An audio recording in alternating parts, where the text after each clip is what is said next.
Welcome to this conversation organized by smartEn together with RAP and BEUC.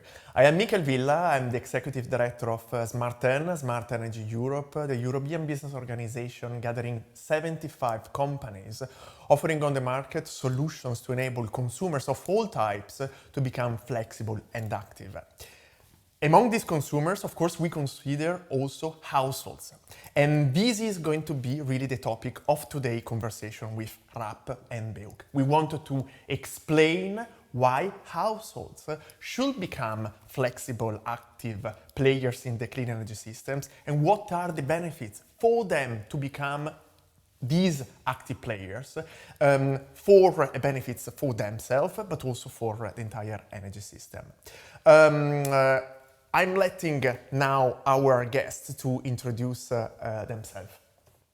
Thanks, Mikhail. Thank you for having us here to join this conversation today. I'm Sophie Yule-Bennett. I am in the EU Power Team at the Regulatory Assistance Project, otherwise known as RAP. RAP are a global team of policy advisors working on the clean energy transition. Yeah. Thanks, Michael, for the invitation, and great to be here with both of you. My name is Jaume Loffredo. I lead the work on energy at BEUC. BEUC is the European Consumer Organization. We represent 46 national consumer organizations across Europe. And as you can understand, energy is only a small part of what we do, because what national consumer organizations do is they advise people in their life as consumers across all the different sectors. So you can name food, you can name digital economy, you can name anything. What our members do is they look at how the markets are functioning to try to understand whether there are some problems in the market and advise policymakers on how to address these problems. And what ourselves do at BEUC in Europe is advising the European Commission based on the experiences of our members on how to improve consumers' lives. Good. So it's really very good to have a discussion with you, a consumer organization and the think tank and the research institute also, to talk about the value of households and flexibility. But let's try to get everyone aligned on what is demand flexibility. We as smartEn, we think that it's important to have a European Union definition because it's lacking. There are no legislative framework that are pushing for a definition. And we came up with a definition, and we believe that indeed demand flexibility is the capacity of any type of consumers, including households, to flexibly adapt in reaction to external signals, the energy generation and also consumption patterns that could be done individually, but also through the support of a service providers like an aggregator.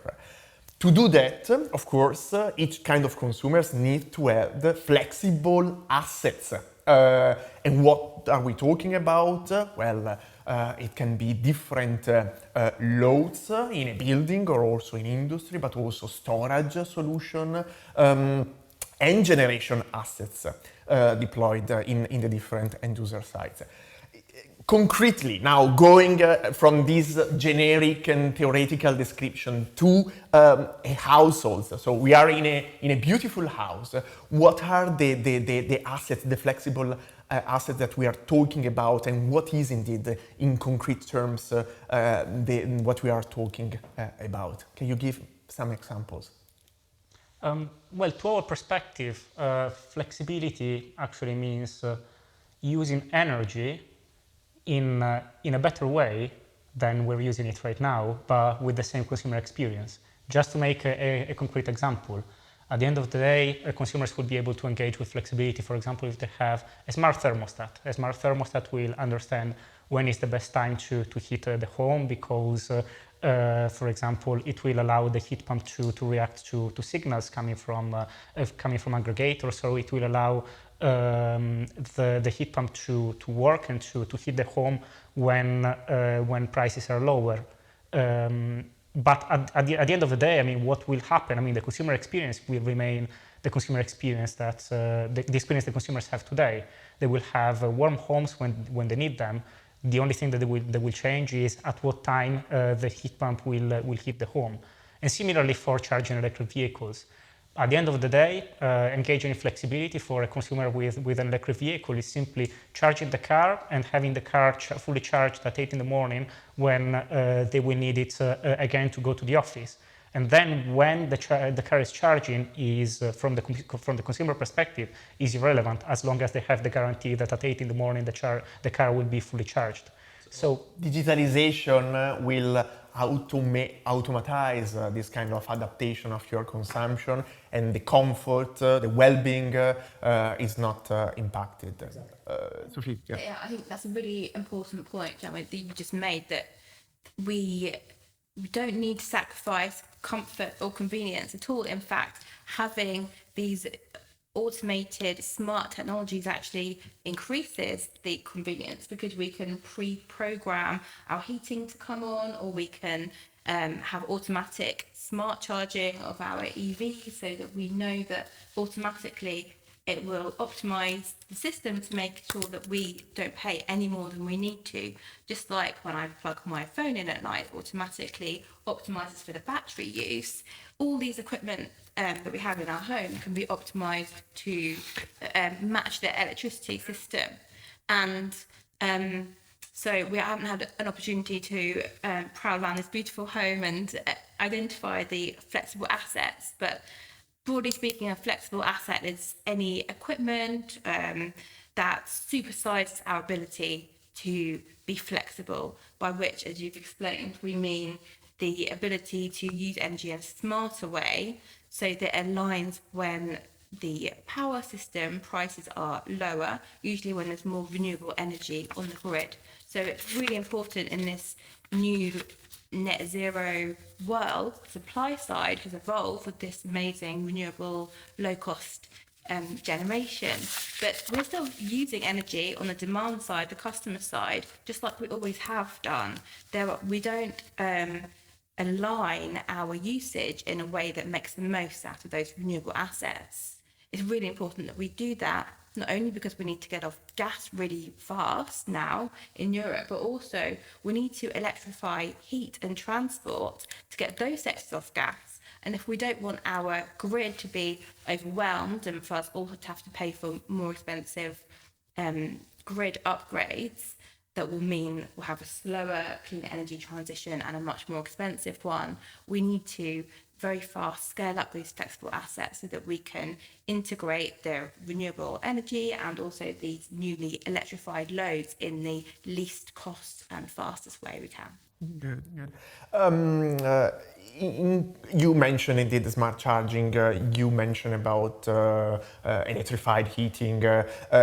Are these the only assets that we are thinking about? I mean, these are, of course, the largest loads because of, indeed, in particular, the electrification of both the heating and the transport sectors. But is also something behind that, or are these the main assets that we are talking about? I mean, in general, they represent the largest share of household consumption. But for example, consumers with a PV panel and with a household battery could make any consumption flexible at the end of the day. So literally every load in the home can be made flexible, but clearly heating and transport will be the biggest loads and those that have the biggest potential to be shifted. Exactly. So, sorry. So everybody, in every household, we have flexible load and we have inflexible load. So it's not about flexible customers versus inflexible customers. We have a non-flexible load is time critical load. So I'm British, I like my cup of tea in the afternoon. And so if I want a cup of tea, I want to turn on the kettle and I want my tea. That's not flexible load. Same if I need to quickly iron my shirt because I'm running late, turn on the iron, that's not flexible. But things like when my dishes are washed in the dishwasher, my laundry, as Jaume said, your car, if you have an electric car, things like that are non-time critical. The most important thing is that we have it when we need it. We don't care when the power is drawn from the grid, so why not benefit from those cheaper and greener times?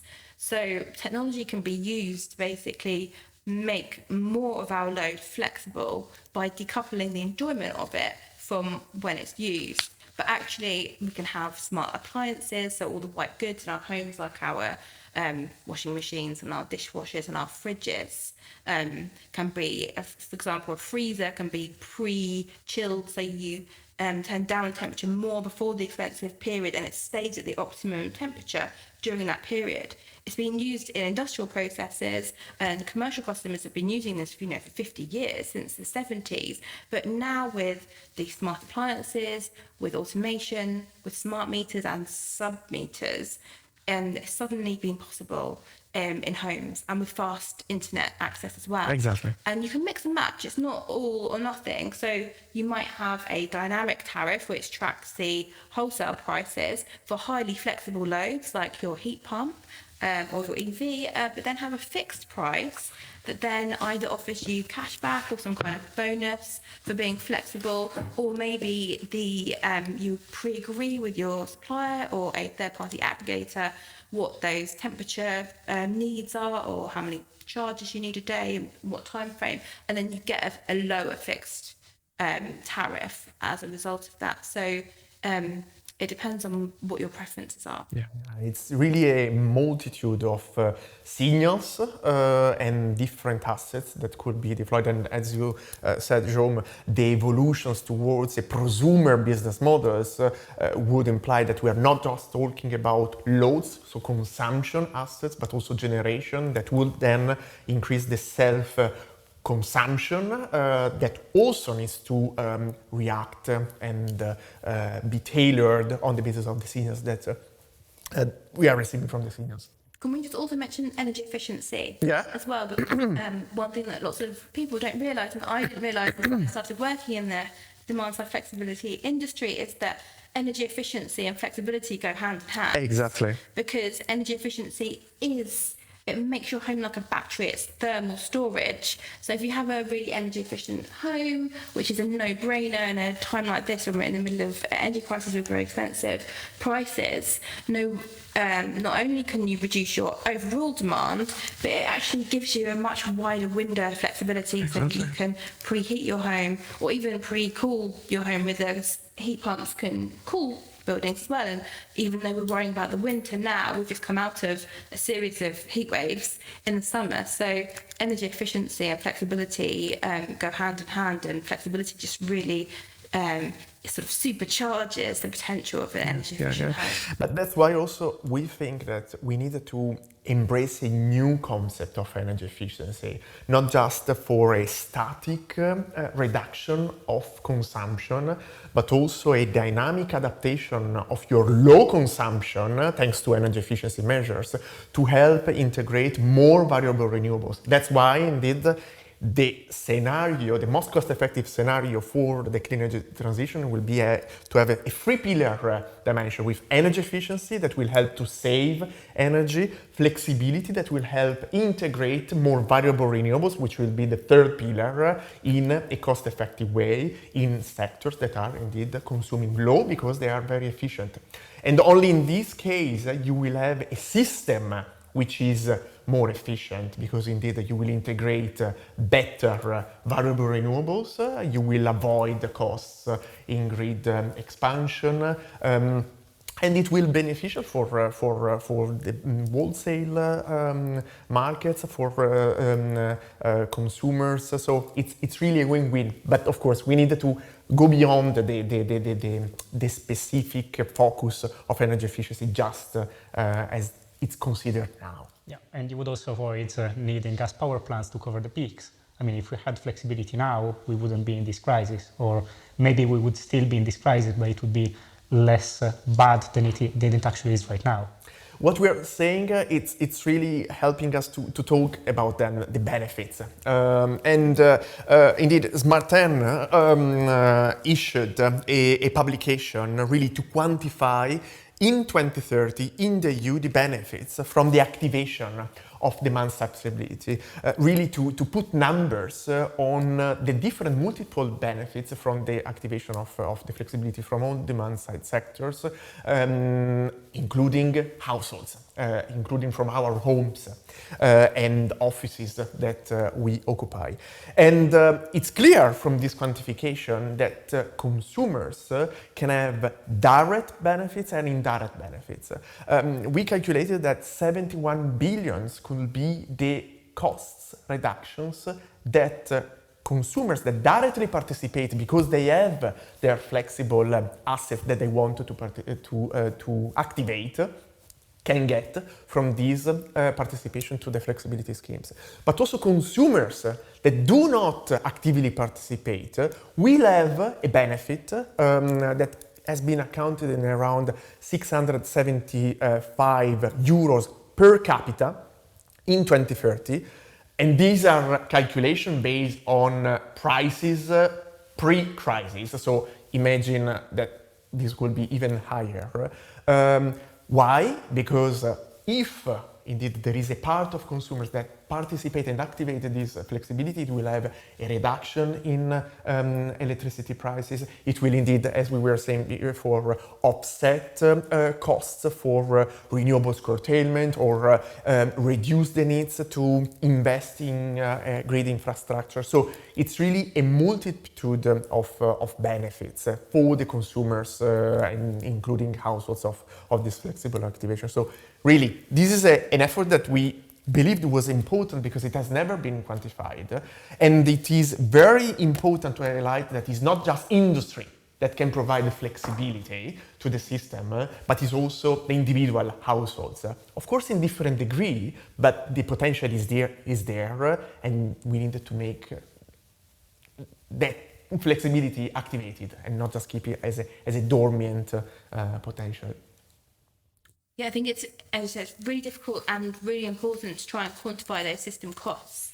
And we don't see them up front in energy quality now, partially because there's a time lag, because we have genuine value that customer flexibility is creating in the system, huge costs that are avoided, that extra fossil fuel generation we can't afford to build because of climate change, but also we don't want to pay the money that we don't need to, and for all those extra network upgrades that are not necessary if you have a flexible system. So it's a double win of system benefits and then direct benefits for the customers that can be flexible. You know, if we lived in an area, which some do obviously, where we had lots of earthquakes, we would expect our governments to build our buildings in a way that were earthquake proof and could withstand that. But we have this net zero goal, and we're not building our buildings so they benefit from those future benefits. We need to integrate flexibility up front, as you said, with the energy efficiency measures. And while we're talking about sort of resilience and events, we've talked about affordability. So you've talked about the direct benefits for customers, the flexibility, and we need to increase those more by making sure that more customers can afford and have access to those flexible assets. And they've talked about the system benefits. We've talked about the importance for decarbonisation, but let's not forget the third part of that.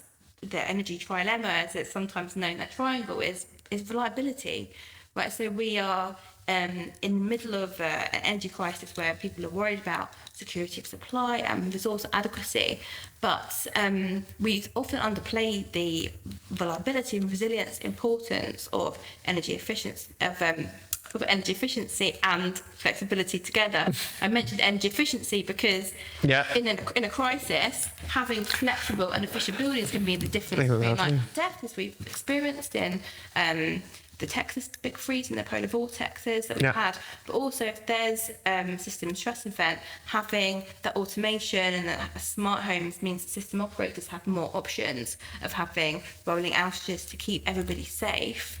And if people have flexibility, if they have on-site generation like rooftop solar, if they have EV batteries. It will further increase then this flexible. Gives them more cushions for themselves and also within the local community as well, because those assets can be shared. So it increases the reliability, and also because we're using more of that renewable energy, we're optimizing more of that, it's less wasted, therefore we are less vulnerable to fossil fuels. And the whole point of this endeavour is to get off gas and to get off fossil fuels, and that is sort of unstable, volatile. And these are resources already deployed. I mean, Delta E calculated that just for residential buildings, there are already deployed 200 gigawatts of flexible assets, which will arrive to 265 in 2025. So we are already increasing the current figures, because that was for 2020.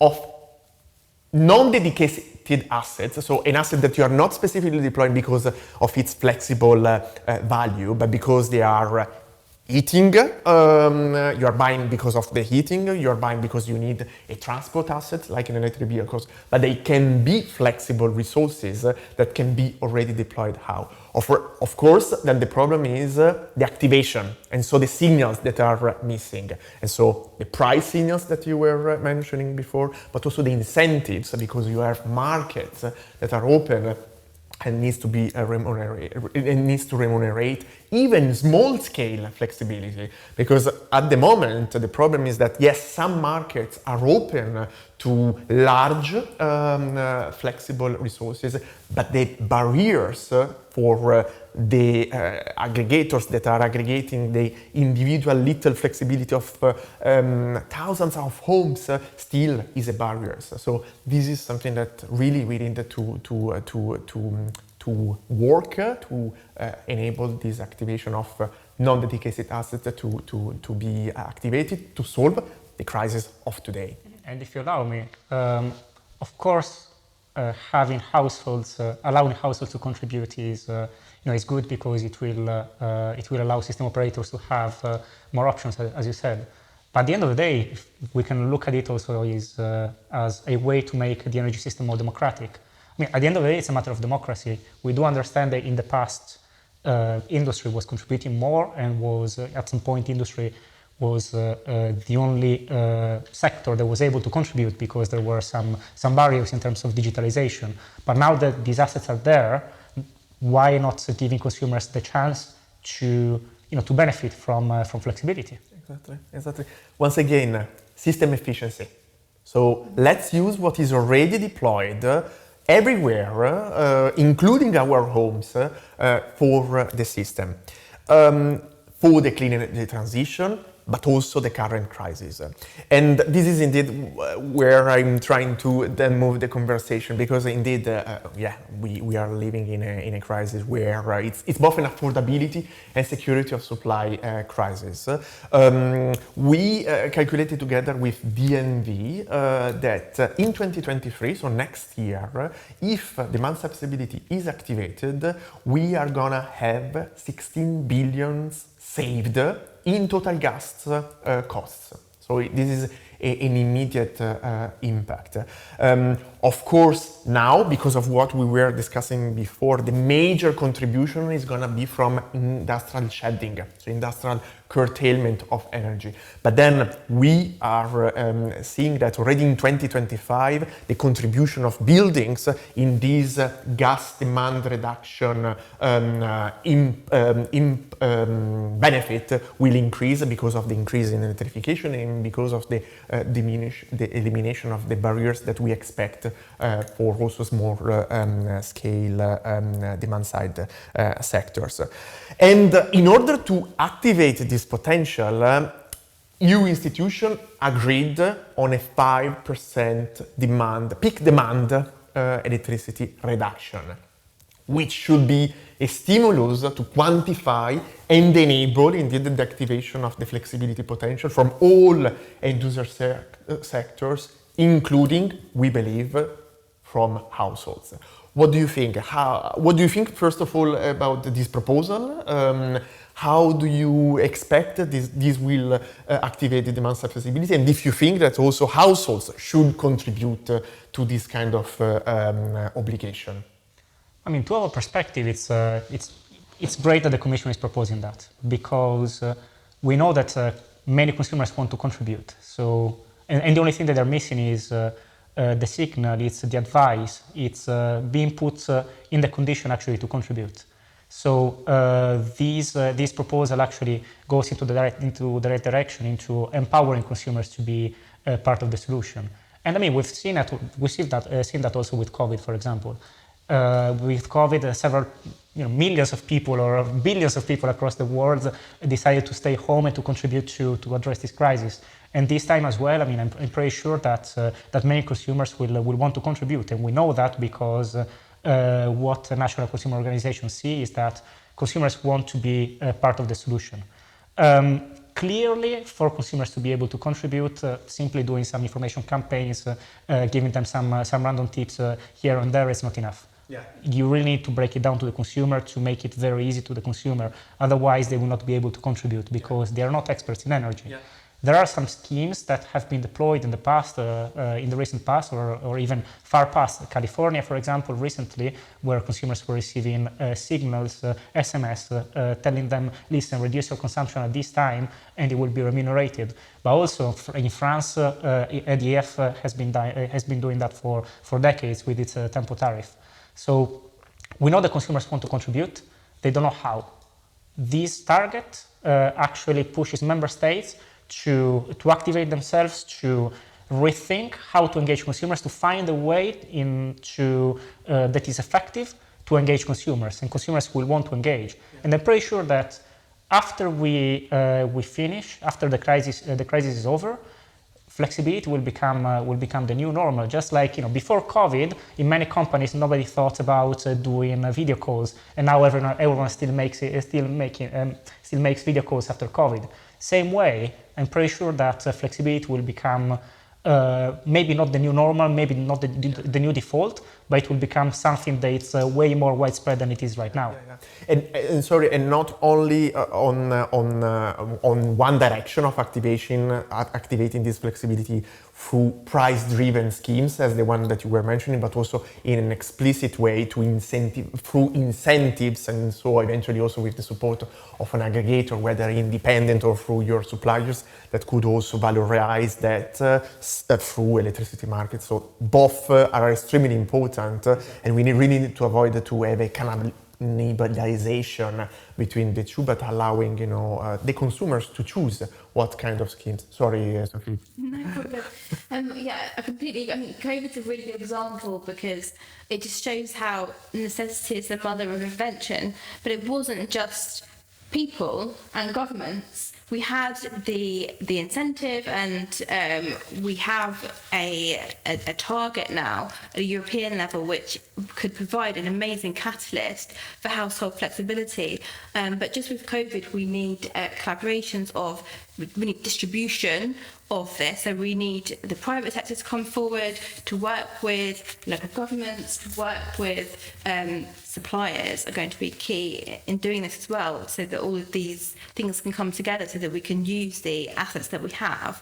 And it's understandable that industrial load shifting, because we already have those systems set up for explicit grid services for industrial customers and for energy communities as well, to a certain extent, will be the ones that are ready made. That doesn't mean that we can't set up those systems for households. It's just that we can't treat households in the same way as generating stations, and expect them to be able to just produce unlimited capacity, because households can't just turn down for an unlimited period of time. We are going to have to invent new products and services, and so there is a really important incentive there with a target, but we need then the suppliers to come forward and for innovation to happen so that we can have products and services that really work for customers. Yeah.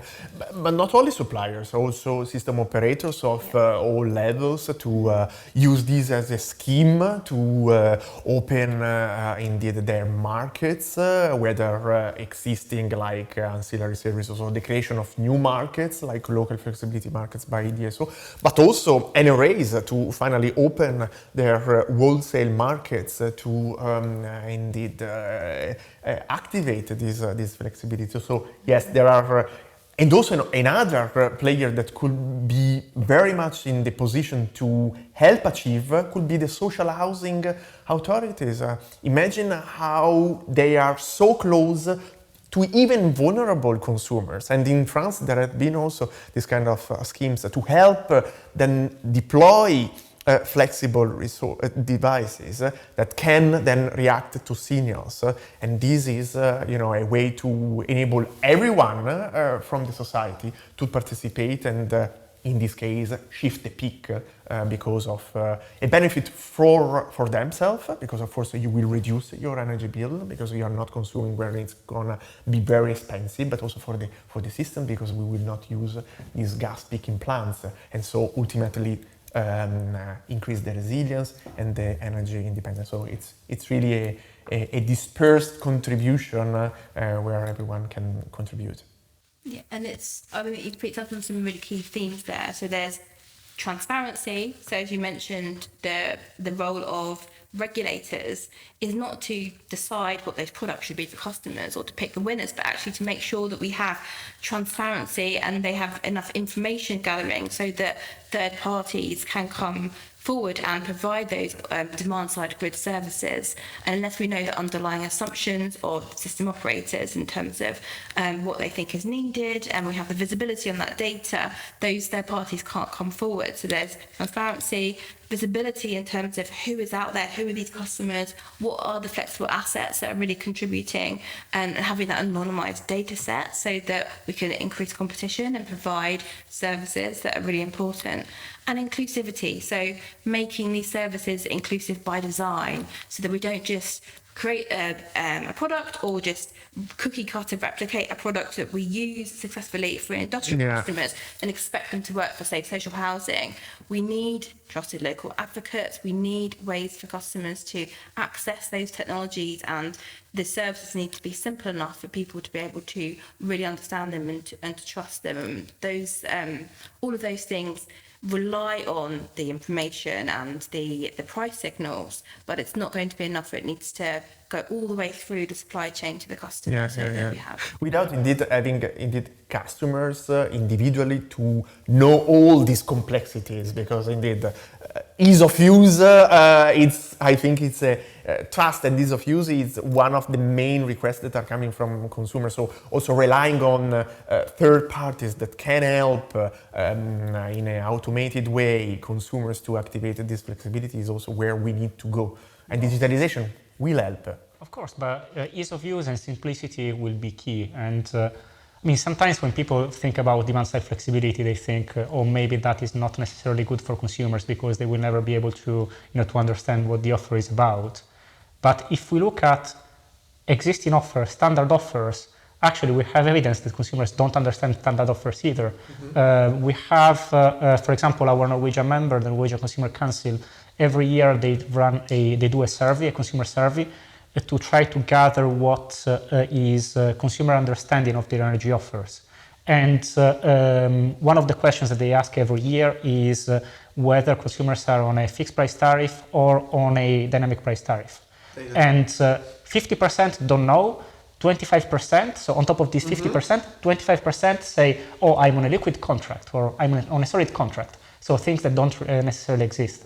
This revolution that we're trying to spur, it's an opportunity to engage consumers because it will require some thinking from the supplier side, from the aggregator side, from the system operator side.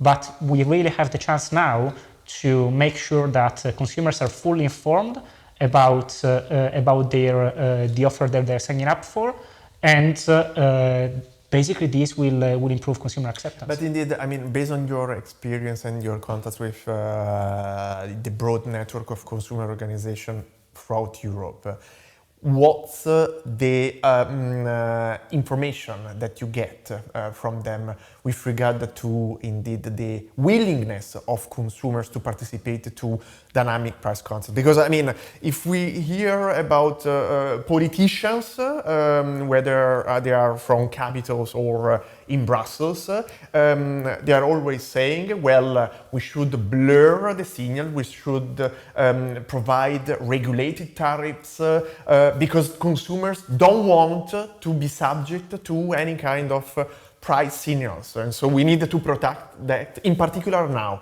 And that's why indeed the Commission is going back to what the electricity market design was pushing, which was indeed to have an incentive toward an exposition of consumers to prices. And so a new life, let's say, to regulated tariffs. This is what consumers want or not? Well, the answer to this question is it depends to some extent. Simply because the average consumer doesn't exist.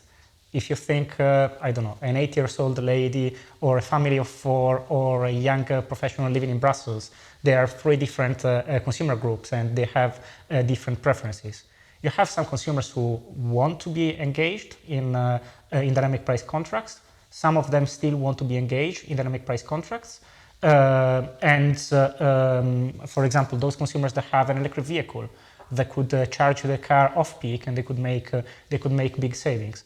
Some others will be less inclined to sign up for dynamic price contracts, for example, because their energy consumption is very little. Imagine someone who is connected to a district heating network, who doesn't have a car, their energy consumption will be very limited. Maybe they don't have a dishwasher, for example. So their energy consumption will be limited, their ability to shift the load will be limited, so they will have less of an interest, less of an incentive to sign up for these tariffs. On one side, our members, some consumer organizations still advise consumers to go for dynamic price tariffs, for example, which in the UK still has Octopus Energy as a recommended supplier. Okay. So, and the reason is that you have some guarantees and safeguards. Octopus Energy, the agile tariff, the dynamic tariff by Octopus Energy has a price cap, for example, which gives some peace of mind for the consumers. Going back to the question more broadly, regulated tariffs. I mean, it really depends what the goal of this regulated tariff is. You have some vulnerable households who could not afford their energy bill before the crisis, who needed support before the crisis. They still need support during the crisis. So social tariffs for very low-income consumers, I mean, clearly, to our perspective, are needed.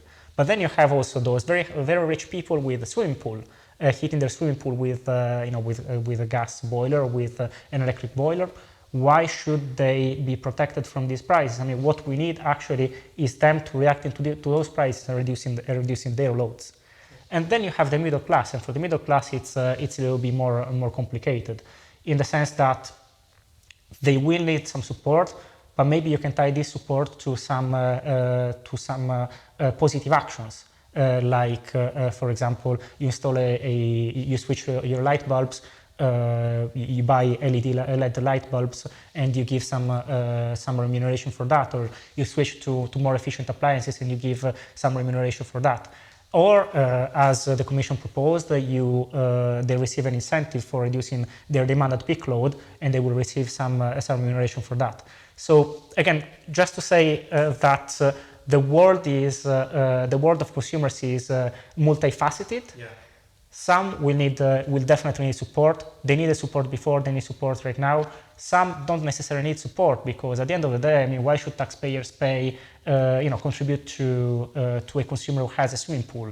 Why should taxpayers contribute to heating a swimming pool of very rich people?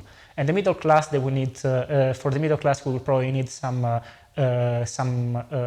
innovation and some innovative thinking, like rewarding them for reducing their peak demand, so that they can get enough money to get through the winter. Yeah. Sorry. May I just comment just on the point about price signals? Yeah. Because it's important to distinguish between the wholesale market Yeah. and the retail market. Yeah. And suppliers or other energy service companies, they act as a gatekeeper, sort of they're the gateway between all the rest of the market, all of the networks, and the wholesale market and the balancing market, which is how we balance supply and demand in real time. The customers don't care about what happens behind the curtain. They don't see any of that. But if we don't have price signals across the supply chain through the networks, so for example, take networks. If the supplier, if it doesn't matter to the supplier whether the customers use the networks at a time that costs the system a lot of money or doesn't cost the system very much money, then the supplier can't capture that value to then pass it on to the customer because it doesn't matter to the supplier. So if they're being charged a flat rate, they don't benefit for their customers using the network in a way that actually would cost everyone a lot less if they could be more efficient and be more flexible. So those price signals on the wholesale side and the balancing market, networks and the wholesale market are really important because they give suppliers, and ideally in a market where we have lots of healthy supply and market competition, so suppliers that have vested interest in fossil fuels and they're really competing to give customers the best offer possible. Those independent suppliers, they can't pass on value that they themselves can't collect in that supply chain. So that's where the price interventions need to be done in a way that, yes, we have to get bills down now, but we shouldn't just focus on short-term prices at the expense of long-term costs to customers, exactly, because customers still have to pick up that tab. And also, in the long term or in the medium term, we need to get to this least cost net zero future. So if we build in the flexibility now, that will carry on paying dividends because we won't just be socialising the costs of our failure to not manage the variability of renewables and to have to pay for that extra fossil fuel backup generation that we could get rid of completely. We actually manage those costs in real time and then reduce those costs forever for customers. So it's those choices are really important now, and particularly as Jaume said, we need to make sure that we're protecting vulnerable customers through things like social tariffs and direct support, and ideally support that also helps customers to get onto that flexibility ladder so that we are building in energy efficiency and flexibility and having digital inclusion. So we don't want to protect customers from the benefits of demand-side flexibility. We want to bring them along in that journey. And in terms of the risk, of course, we don't want to expose customers to undue risk, and customers, even if their risk is naturally lower, for example, if they have a flatter demand profile, would benefit from a time of use tariff. Lots of customers will still be a bit nervous about it because it's new and prices can be at the moment quite volatile. So there have been some great innovations. You mentioned, I think you mentioned Octopus. Do you mention Octopus? Octopus have this price cap guarantee so that it's not a regulated tariff. It's part of their product that they offer, that they cap the price, and they can then hedge that price cap themselves. Suppliers generally can hedge, so they make trades across different periods of time rather than waiting till the cheapest price point to purchase all of their energy. That's naturally reduces the risk for themselves and for customers. We have great examples from the US where we've had default time of use tariff over there where they've used things like shadow billing and money back guarantees. So it eases the transition, say, for the first year of going on to a time of use or a dynamic tariff. You have this sort of digital twin shadow billing that tracks what you would have spent, and then if you don't better the system, then you can get that money back, just to help customers build confidence and trust in that system. And they have a better understanding also of their consumption in actual terms and compared to projections in a scenario where they are not behaving in a flexible way.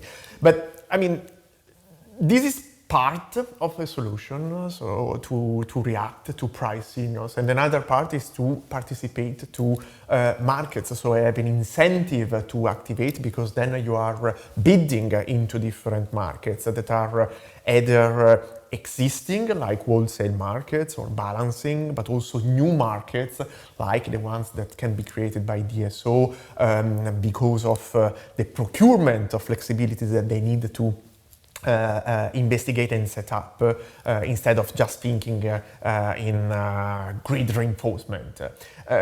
How is this explicit type of activating the demand side flexibility open to households specifically, and then of course broad generally to demand side resources? Sophie. So on the demand side, generally they have been opening up, particularly for industrial customers.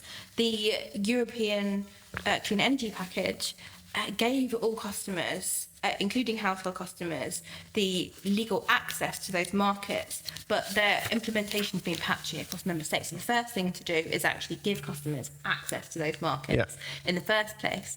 But just notional access isn't enough. We need to go beyond technology neutrality, because there really isn't any such thing, because all of the rules, even if they seem neutral, they're often built around the needs of the incumbents, because that's the people that have been delivering those products. But we need to make sure that they work for demand-side resources and they work for household demand-side resources as well. And part of that is about product design and policy design. And at a very basic level, we need to make sure we have proper consultation for these grid services, so that we need new ways of making sure that we are taking into account consumer groups and the people that are providing these products to household customers, so that we're not putting too much risk on the aggregators or on households, so that it's going to actually work in practice. And that might mean new binding codes of conduct for when you're developing policy. And in the meantime, we haven't got all of the regulation in place because these markets are emerging. But the private sector in some places has been quite proactive through accreditation schemes and standards of developing codes of conduct. So, for example, in the UK, the Association of Decentralised Energy has, for industrial customers, for explicit markets, Flex Assure. Code of practice, and they are planning to expand that to households. So it is happening, but it's happening slower than it should be because of poor implementation of the legislation and because of implicit bias in that product design. No, to our perspective, I mean, I totally agree with you, Sophie. What we see is that because of the lack of implementation of the clean energy package, these markets still don't exist in many countries and haven't opened up in many countries. So the first thing actually should be implementing the clean energy package and doing it as soon as possible. The deadline was 2 years ago, and unfortunately we don't see implementation yet. What we see is that there are some trials. For example, in Finland, Fortum has something that I would call it will be more than a trial, because they have tens of thousands of consumers providing services to the DSO. In Denmark as well, there is a company harnessing flexibility from electric vehicles to provide services to the DSO. So these schemes already exist. These schemes could exist also in more places. What is holding us back is the lack of implementation of the electricity directive, and member states should address these as soon as possible. And it's a question of remuneration that would enable flexibility service providers to be solid in their business offers, and for consumers, in particular then households, to have an interest into engaging in that schemes, because indeed there is a stacking of values that will enable them to sell their flexibility to different markets thanks to the support of a service providers, and this will enable them to have a full activation and recognition of their benefits. So it's not just looking at one single market, but having a multitude of markets open to demand-side resources of all sides, including small scale, in buildings, so that it will drive the business models. But of course, in this case, regulation is so important, and we are confident that this target, the 5% target, will also be an enabler to eliminate these barriers. completely agree that to work on the longer term, we need fair remuneration so that the customers will just turn down respond to text messages. California's just had 2 gigawatts of turn down within half an hour. Yeah. But in order for it to, people will get, this sort of fatigue of responding. Exactly. In order to get over that fatigue, you need fair reward. Customers should be rewarded for their capacity in the same way we reward generators anyway. And we also need automation so that it's not just relying on people running around manually turning things down. We need it to be automated and it's rewarded fairly, then it will come forward. Exactly. And you need trust in digital technologies as well, which is fundamental. Data protection, cybersecurity, quite important. But again, it's I'm pretty confident that once the markets open up, then thanks to regulation, but also thanks to cooperation between different stakeholders, those issues will be solved. But activation payments is indeed extremely crucial to have a business model that is valid beyond, of course, what you also said on cybersecurity and trust on the different tools that are used. Until now, I had the impression that we have as in mind households as an individual with his home participating to flexibility schemes, but as an individual, as an individual entity. While instead we are going towards a community also development, so different types of communities, local communities. There is a lot of innovation throughout Europe, not only, on this local engagement of deploying digital and decentralized energy resources, sharing, trading, and then participating to different flexibility schemes. How would you see indeed households embracing this transition in a community perspective? Energy communities have always been a way to trial new offers, to trial new ideas, because at the end of the day, communities, when they face a problem, they roll up their sleeves and they try to solve what the problem is. There is an interesting example in Assen in the Netherlands where actually the distribution grid had some problems because there were too many PV panels connected to the grid, and there the community basically launched a demand-side flexibility scheme. So lots of innovation can come from communities, because at the end of the day, those consumers who are more engaged in energy, they will want to find, and they have this push to find solutions to the problem that they are facing. So it's important, on one hand, for policymakers to allow communities to engage, but also for the industry, looking at the best practices, the innovations that are coming from citizens that maybe could be replicated and could be a solution to the problems that they're facing. But look at also, the current situation. This will be also a very effective way to offset wholesale price hikes, because you are consuming your energy that you are generating, and maybe the collective self-consumption approach in a local level would have also helped you to collectively deploy and finance these resources. So it's both a benefit to offset high costs, but also a benefit to deploy the resources that are needed and that will be used by the community for years to come. Sorry, Sophie. Yeah, absolutely, I completely agree with both of you. Just like in Europe, European countries are able to negotiate better deals internationally by grouping together. Communities have that benefit of being able to enter into joint purchase agreements. We're already overcome, as Jaume said, the trust and engagement barriers, because we have that natural social cohesion and the trusted local advocates. So things like getting local buy-in to local renewable energy assets, they can overcome those barriers in a way that commercial entities have struggled to do so.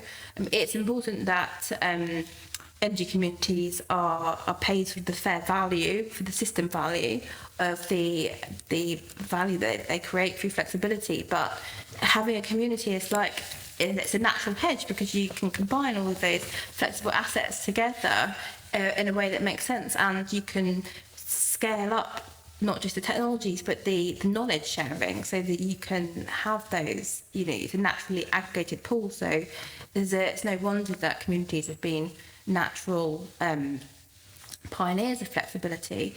And projects like, for example, the Oxford Energy Super Hub is not an energy community per se, but they use the same sort of values of community. So they have, instead of a district heating system, they have a shared underground heating array, so that customers still have individual heat pumps that they can control in a smart way. But they have shared that the infrastructure resource of the underground network, like a ground source heat pump. So they have the individual control, but they have those cost benefits of pooling those costs of having those upgrades all happen together, and that can be really powerful and people can feel that. And it's very important that also in this community we are not only thinking about households, but also small, medium enterprises and eventually also industry, because they can all contribute in making indeed a community really efficient to optimize the efficiency of the local energy system and individually for the individual participants to this community. Thanks a lot. I think that we arrive at the end of our time. I think it has been important to stress with this conversation the relevance that households can provide to the current crisis. We tackled the current situation, but also the clean energy transition. It's very important that we are talking about flexibility, not only to focus on big industrial players, but also the contribution, the very dispersed contribution of all European citizens. It has been really a pleasure to have this conversation between a business organization, a business perspective, the consumer point of view, and also the think tanks perspective, so that the different elements and perspectives were brought to highlight and put a spotlight on a potential, on a resource that needs to be activated. Thanks a lot. Thank you. Thanks a lot. Thank you. Thank you.